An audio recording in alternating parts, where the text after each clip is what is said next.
My next guest was one of the big winners last weekend at UFC 288, getting it done. Khaos Williams back here on the program. Khaos, how are you, man? Feeling good, man. Feeling great. That's good to hear, man. It's been, we talked about this going into the fight. It was almost about a year since you last fought. You look good in there, but how did you feel? Man, I felt pretty good, man. Like you said, man, that year, man, I definitely felt it in there, man. Just had to knock that rust off, man. And I watched the fight over and over again since, like whether I win or I lose, I always watch the fight over with, man, because I'm always like learning from myself as well. And like in there, man, I think being that I was off a year, knocking that rust off, I left myself open a little bit at times because I really wanted to get that knockout for the fans and just for me too, But yeah, I feel good though. Do you feel like you executed your game plan? You looked good in there, especially with being off for so long. Definitely, man. Definitely. Like I said, after watching the fight, man, when you win the fight, it's a whole different ball game, man. A lot of things might go out the window, but I did pretty much what I wanted to do, man. I just didn't connect on a lot of shots that I felt like I should have connected on if I would have just kept them a little bit more straighter. And we talked about this going into the fight as well, that, not a really notable opponent you fought, but someone that's obviously very dangerous. I know you game planned very well for all your opponents, but was there anything in, sort of looking back that surprised you about him? No, nothing surprised me, like as far as his technique or as far as like nothing that he did, because the fights that I did watch, like I said, he had a tendency to always come out with that lead leg kick. So I was expecting it, and he still ended up catching me with it. But everything that he did, like that was his game. Like I knew what I was pretty much what he was what I was up against. And what did surprise me was just like, his durability and toughness, and that he did stick to his game plan, overall. But one number besides that. How are you feeling when you went to the scorecards? Because you never know with the judging these days, Man, you never know, man, unless you get the job done. I felt pretty confident, man, in the fight, man. I felt like I controlled the cage a little bit more. Like I had the aggression, like I was the one that was really pushing the pace, really trying to bring the fight. And I felt pretty good, man. I know that once I heard that first judge, I kind of got a little worried, man, because you never know unless you get the job done. And it was a little bit too close for comfort.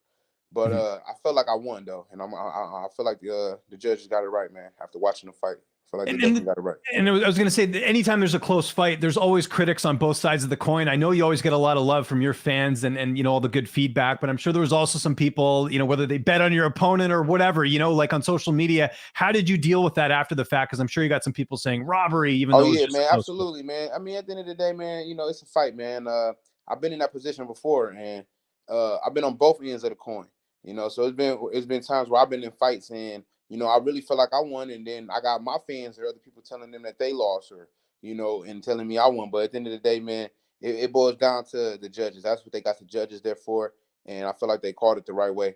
And you know how it is, man. A lot of people, it's easy to be a spectator and talk about what you would do or who won and who lost, man. Like everybody got their opinion, So that's why I love being a showstopper, man. But I wasn't able to get the job done like I wanted to, but I still was able to be victorious and get the job done. But everybody, it's easy to talk about it, man. But people, it'd be the same person that's talking down on you, and they never even fought, man. So that never get to me. That never get to me, man. I ain't worried about that, man. I'm just worried about me, and I just stay in my lane and do what I do, man. If you ain't prepared for the people that's talking, and you ain't ready for this. Well, not only that, it's the judges who scored the fight too. Like, it's not like you did your job. You went out there and did the best you could and tried to, like you said, you tried to finish. But at the end of the day, it's how the judges score it. But, the problem is, I think, is that the judges don't have to like explain their scorecards. So the fans, they see someone on social media, they can go after you. But I know you're good. You're kind of a veteran when it comes to social media and stuff. So I'm sure you can deal with that. Not too bad. I know Jamal will get a little bit with the fans a little bit, which I don't blame him either, because there's a lot of idiots. Absolutely, man. Yeah, man. I don't even be paying people no mind, man. A lot of times I'll be on there all day if I did. Yeah. No, you can waste a lot of time there as well. Speaking of close fights, did you happen to catch the main event? And if so, what did you think of that fight with Aljo and Cejudo, and how did you score it? I mean, yeah, it was a pretty close fight too, man. It was a pretty close fight, man. Like I didn't even do nothing after my fight, man. I just went to the hotel, met with my manager, met with my team, and that we just ended up finished watching the fights, man. But it was pretty close, man. I feel like that was kind of the same thing, you know what I'm saying? Kind of the same thing, man. Like Aljo, I feel like, he did enough. But it was kind of the same thing with my fight, man. One of them fights that kind of go back and forth, and people call it this way, people call it that way, man. But the judges, they called it how they called it, and I feel like they got it right. Yeah, I also scored it for Aljo. I think part of it too, if we're being honest here, is there's people who don't like Aljo, so they're automatically like, trying to find something where they can say, no, you didn't win the fight, right? And I think there was part of that too, with that fight as well.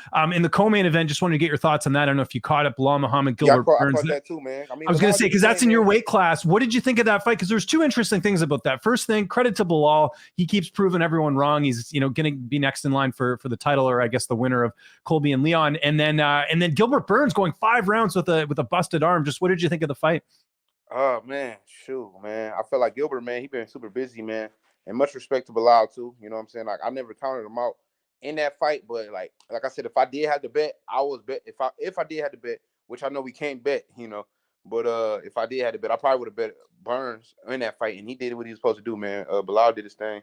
Um, Burns with his arm, I don't know, man. Like he pretty tough, man. He was able to push through it, man. But I don't really got too much. I don't really got too much to say on that, man. Like he did what he was supposed to do, man. He kind of just thugged it out, man.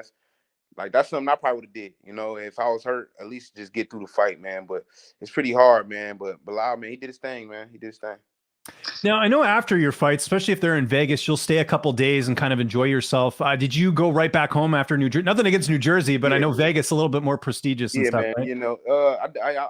I went back home, man, because I still was able to get the W. But when I'm in Vegas, man, it's more of think about it, man. All the times I'm pretty much in Vegas, man, I'm putting on a show, man. I'm pretty much getting them knockouts, performance bonuses. So, and I got more interviews that I go to the studio and speak in person with.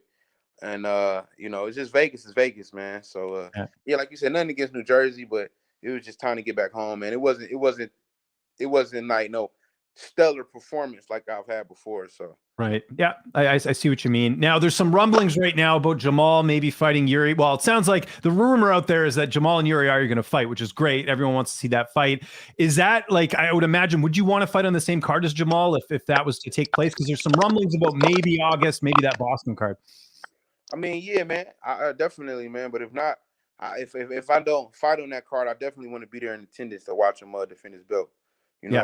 I wasn't able to go to Brazil, but I seen it from the house, but I wasn't able to watch him get the belt. But I definitely want to be there to see him defend it if I'm not fighting on that card. But that would be nice, though. When do you want to get back in there? Like, do you have an ideal Yeah, timeline? man, I'll say between like 3 months for sure. Okay, so it's kind of tail end of the summer type thing. Yeah. Okay, that's good. And any opponents in mind, or you kind of leave that up to your coaches and management? I pretty much just lead up to the coaches in the UFC, man, and whoever they throw in front of me, man. I just go out there and do my job, and Yeah. eventually just keep racking these wins up, and just God timing, man. When it's time for me to be there, it's time for me to be there, and we're gonna crack that 15. What do you got planned for the rest of the week? Because I know camp's usually crazy. The focus is always on the fight. What are you going to be doing for the rest of this week? Nothing too crazy this week, man. I'm pretty much just relaxing for this week, man. I've been in camp for a little minute, so I'm just relaxing just a little bit, and then just get back in the gym, man, here real soon, man. But yeah, just taking like a week off, just spending time with the fam, and Mother's Day weekend, stuff like that. And yeah, just get back to it after that. That's good. Yeah. So kind of a little R&R. You catch up on like any TV shows or play any video games, anything like that? Because I know during camp you Man, can't do a lot of that. when they throw me on that UFC game, man, I'm gonna get a new console. You're still not in it yet? Not in it yet. But they talked about it last time when I was at the like photo shoots and stuff. So hopefully they'll be putting me in there soon. Yeah, they're slowly getting certain guys in there, but yeah, I mean, you got to be in there, man. It's just crazy. I know they can't accommodate everyone, but someone like yourself who's exciting, you'd think that would be more of a priority, right? Yeah, sir. We'll see what happens. And then I guess going forward, like I know you'll be waiting for fight news and stuff, but you obviously, you're doing your training and stuff, but I know you have stuff outside of MMA. You got some, business stuff as well. How do you balance that? Because obviously, some of that probably gets put on the back burner once you do have a fight book. Yeah, man. Like pretty much, man. Like that's why I kind of took a little bit of time off too to tend more to that stuff. I got some more things that's on the floor. It's kind of I'm gonna have to just figure out to balance it out, man. But I know that I really want to get back in there real soon and just have an even better performance than I did But Is that something you and Jamal talk about a little bit as well? Because I know you guys are both, really good brands, so to speak, too, not just fighters. Do you guys sort of talk about the business stuff too, or is that mainly just, is that stuff between you and your manager or we whatever? talk about the business stuff as well too. Not like certain investments that I got and things that he got, but we just talk about the business in general. We just just general conversations, man. We had them intellectual conversations and we always talking about the bread and saying just the future in general, man. But yeah, man, like I got my own little stuff that I got to do and I got to take care of. Even now, man, there's a couple more like properties that I was thinking about looking at. And Oh, well, that stuff's super important and everything. Hey, Chaos, thanks for doing this, man. We're looking forward to the next fight. If there's anyone you want to thank before we get out of here, any sponsors, any social media you want to mention, I'll give you the last word. Thank you. No, man, I just want to thank everybody, man, all the fans, man, that believe in me, man. Because I know how it is, man, when you an athlete as well, man. There's a lot of fickle people in any sport. So I just want to thank all my fans, all my supporters, man, everybody that's rocking with me for the long haul. And you know what I mean? Hey, we just only getting better and better, man. So just keep rocking with me, man. Like I always say, it's not personal, just punishment, man. You already know who it is. Y'all can follow me on the gram at KHAOS Williams, all one word. Twitter, Chaos Ox Williams. And yep, y'all know where to find me at.